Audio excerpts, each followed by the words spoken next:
Bueno, yo he de decir que aquí hay un nivel premium que es Brandon Sanderson a la hora de preparar todo su merchandising y todas sus movidas. Y luego están Julio y Patricia, que es el number 2, que es, vamos, vienen con los sujetalibros, vienen con sus funcos, vienen con todo el tenderete preparado. O sea, es algo increíble. Y como es algo increíble, vamos a descubrirlo ahora mismo en el Celsius. Como decía, es un aplauso.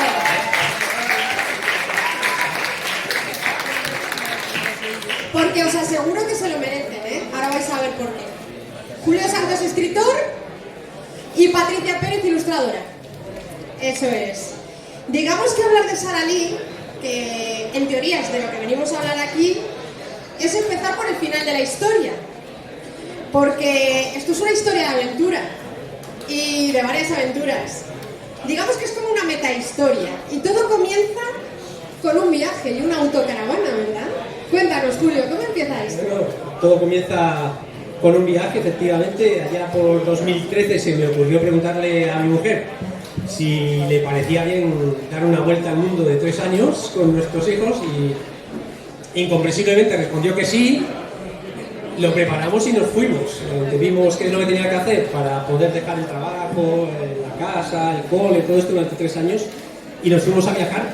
Y en el segundo año de este viaje, mientras ya empezaba a pensar qué iba a hacer con mi vida a la vuelta, pues surgió la idea de crear una colección de libros infantiles que a partir de ahí llevó a la creación también de un sello editorial para publicar esta colección y de, bueno, pues de lo que os vamos a hablar hoy.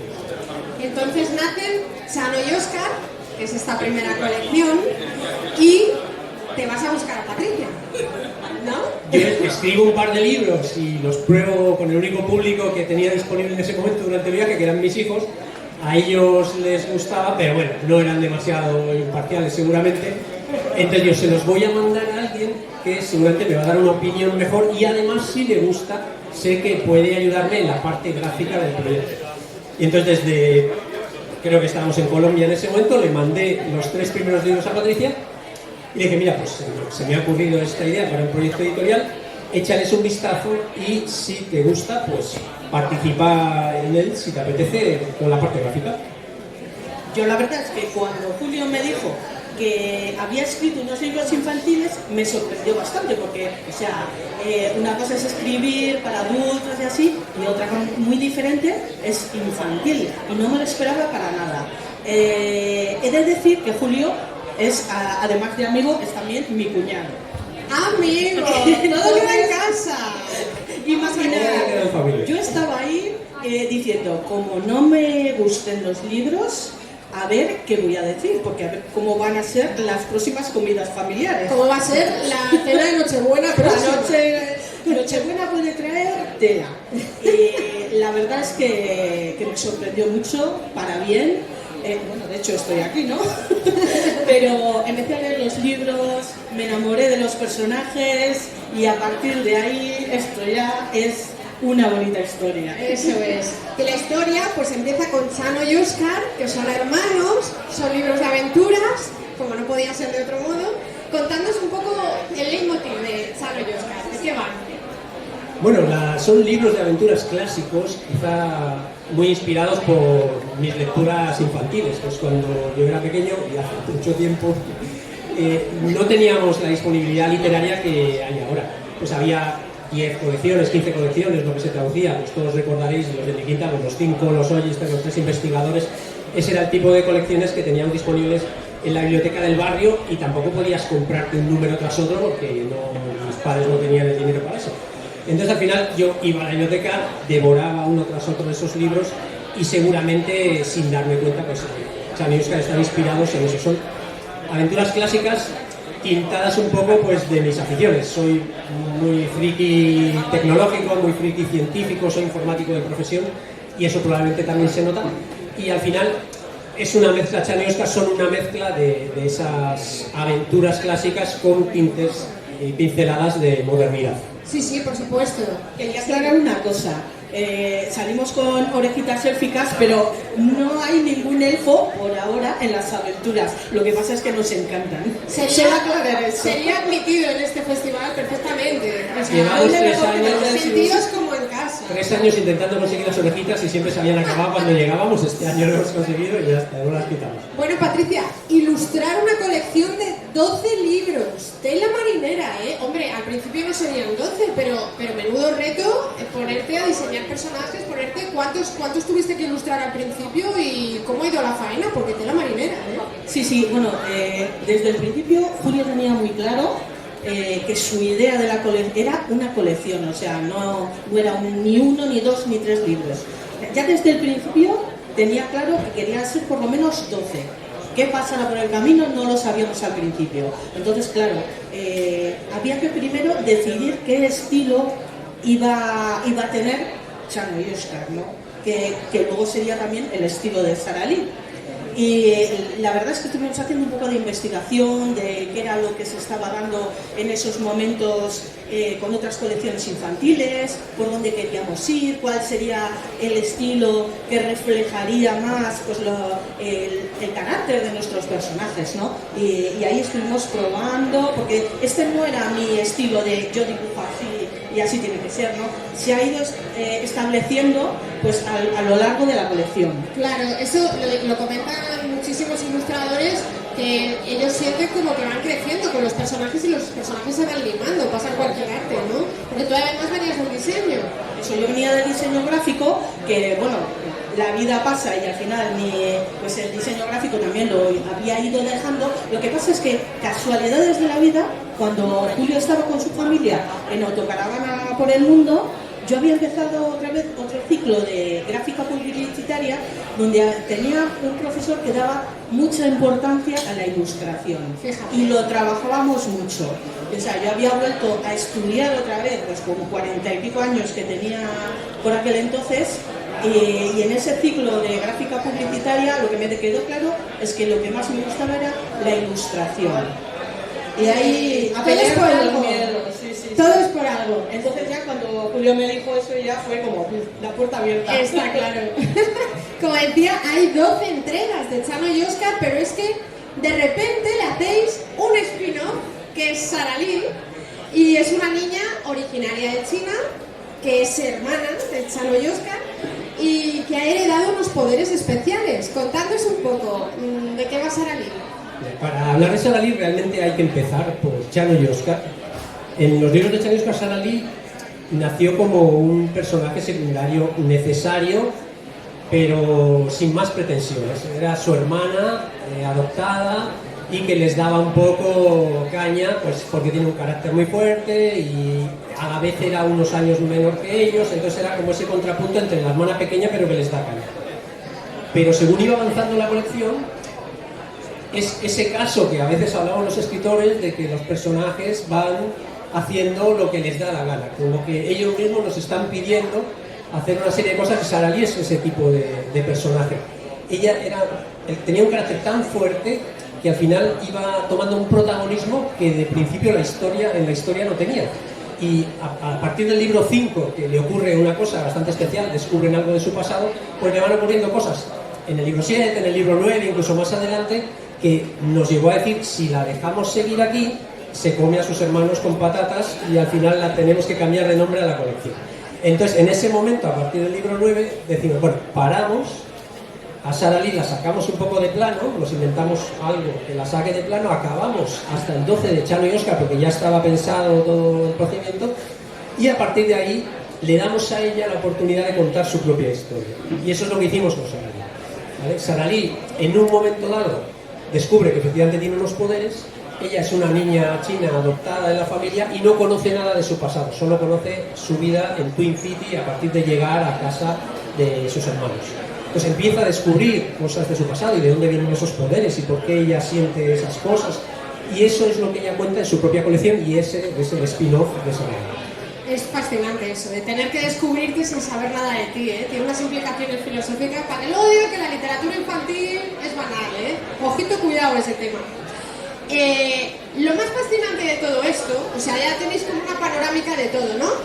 Pues lo más increíble es que creáis Chano y Óscar y luego Sara Lee y decidís montaros vuestra propia plataforma web con un trabajo increíble que cuando os metáis, he dicho cuándo porque os vais a meter, porque es algo impresionante, un trabajo súper construido y cualquiera puede atreverse con vuestros libros. Ahora vamos a explicar todo lo que abarca este universo. ¿Qué ventajas le visteis a este tipo de edición frente a la edición tradicional? Porque además no solo se venden en su web, también se pueden vender en librerías. O sea, dais a todo, pero lo controláis vosotros. Contadnos. Pues cuando empezamos con el proyecto, teníamos claro desde el principio, yo tenía una visión desde el principio que quería que fuera un proyecto que nos diera libertad para tomar decisiones de marketing y decisiones creativas, pero a la vez que pudiéramos llegar a todos los estamentos literarios, digamos, que pudiéramos llegar tanto a vender en plataformas digitales como en librerías, como en grandes superficies, o sea, vender en todo el ámbito. No teníamos ni idea de qué había que hacer para eso, y lo primero que aprendimos fue que para poder llegar a las librerías había que tener una distribuidora, para tener una distribuidora tenías que ser una editorial, y te dijo, pues vamos a montar. ¿Qué es montar una editorial? Montar una editorial suena muy grande, pero montar una pequeña editorial básicamente es ser un pequeño empresario, ser un autónomo y hacer una serie de servicios editoriales, en este caso solo para nuestros propios productos. Eso era montar una editorial. Con eso efectivamente ya llegábamos al mercado, podíamos ir a librerías, podíamos ir a grandes superficies y además podíamos vender en grandes plataformas digitales y vender directamente en nuestra web y promocionar los productos. A partir de aquí puedes hacer lo que quieras. Podrías decir no hacerlo y trabajar en el canal tradicional con las editoriales, o no. Nosotros nos dimos cuenta enseguida de que intentar trabajar por el camino tradicional nos coartaba muchísimo a la hora de tomar decisiones de marketing. Nuestra primera decisión de marketing, por ejemplo, fue que el primer libro de la colección iba a estar Creative Commons libre en nuestra web. O sea, cualquiera que quisiera podía ir a la web, descargarse el libro, y nos deja su correo electrónico, se suscribe, digamos, y se descarga el libro en cualquiera de los idiomas en que está disponible. A partir de ahí, pues nosotros sí iniciamos un proceso en que nos dirigimos a él con una serie de correos electrónicos para presentarnos, decirle quiénes somos y explicarle nuestro proyecto. Pero esto una editorial jamás te va a dejar hacerlo. Poner un libro gratis, completo, nosotros lo contábamos y era imposible. Y como esto, otras cosas. Entonces ya ahí decidimos, bueno, vamos a intentarlo por nuestro propio camino. Siempre estamos a tiempo de volver a tratar con las editoriales. De hecho, hablamos con algunas y el feedback era bueno. Pero fuimos por este otro lado y la verdad es que de momento no nos arrepentimos en absoluto y creemos que fue una buena decisión. Además es que es muy valiente, vosotros lo habéis bautizado como los freemium, los freebooks, que es como que te dan, pruébalo, ya verás cómo te va a molar, te va a enganchar y ya podrás adquirir el resto, ¿no? Entonces es como confiar mucho en tu producto. Muchas veces se habla de que la autoedición es... Mucha gente tiene el prejuicio de que es sinónimo de baja calidad, de que es cutre, de que no sé qué, no sé cuántas. Ves estos libros y para nada, la edición está cuidadísima, hay una labor de corrección impoluta, lo estaba hablando antes con ellos, y además hacen una cosa que me parece también súper valiente y es contratar la traducción a traductores. Y estos libros están traducidos al euskera, porque ellos son del País Vasco. Y entonces, sí.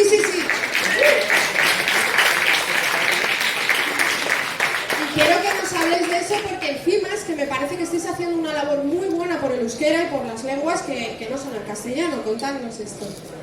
Otra de las decisiones que tomamos también al principio, la mayoría de todas estas cosas es verdad que las teníamos como bastante claras al principio, no teníamos ni idea de si iban a salir o no, pero queríamos que fuera así. Y la primera fue que efectivamente todos nuestros libros en el lanzamiento se lanzan en euskera y en castellano.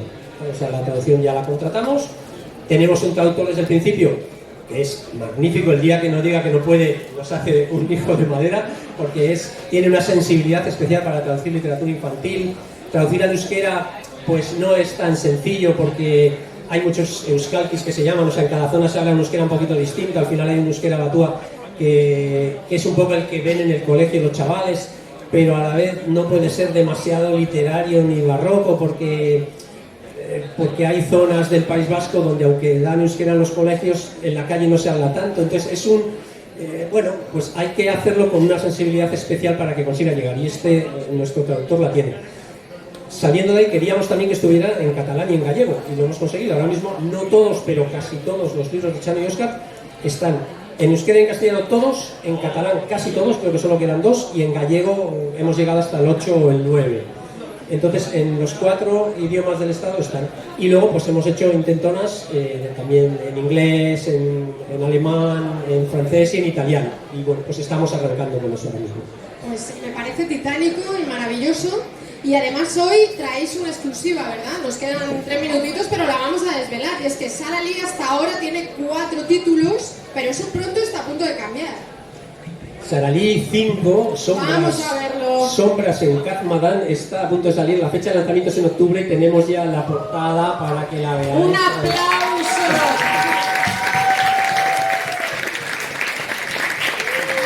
El trabajo de Patricia. ¡Qué bien hiciste en llamar a Patricia! Increíble la portada del 5. Hay que dar fin. Esas cenas de Navidad ahora son maravillosas, seguro. Ahora cenamos muy bien, eso sí, siempre, y en buena armonía. Ahora, nosotros nos dicen que dejemos ya de hablar de Sharpa Books y de Chano y Oscar.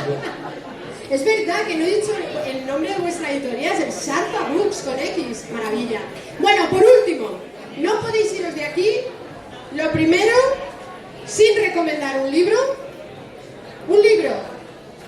Porque a todos los invitados les estoy pidiendo que me da igual de qué autor, de qué época, recomiéndanos un libro que a ti te haya marcado, que, no sé, recomendanos un libro. Vale, yo voy a recomendaros uno de un amigo, es un amigo vasco que escribe ciencia ficción, que tiene una colección que ha salido hace 1 año y medio en Amazon, que se llama el Proyecto Orfeo. Él se llama Frank J. Cavill y escribe ciencia ficción increíble. No, seguramente no lo conocéis porque no lleva más de 1 año, 1 año y medio publicando, pero os animo muchísimo a que os iniciéis, si os gusta la ciencia ficción, que os iniciéis con él porque os va a flipar. Muy bien. ¿Y Patricia, rápidamente? Pues, por ejemplo, El hijo del traidor, de Pedro Urbi. Si os gusta también la fantasía, tenéis una saga ahí para disfrutar unos cuantos libros. Y a ver qué os parece. El próximo Celsius me comentáis. Muy bien. Y de aquí nos vais sin resolver la ronda relámpago porque también hay para vosotros. Sabéis lo que es, ¿no? Alguna de mis presentaciones habréis visto. Esto es que yo os doy a elegir entre 2 cosas y tenéis que elegir una rápidamente. ¿Vale? Entonces vamos a ir saltando, como sois 2. Vale. Pues Julio, ¿playa o montaña? Montaña. Patricia, ¿plumilla o Procreate? Toma ya. Julio, ¿Oriente u Occidente? Oriente. Patricia, ¿blanco y negro o color? Color. Y por último, a los 2, ¿Sara Lee o Chano y Oscar? Papá o mamá. Os lo he puesto feo. Tenéis que elegir los 2, entonces os lo he puesto muy fácil. Bueno, Sara Lee, porque es lo que estamos viviendo más intensamente en estos momentos.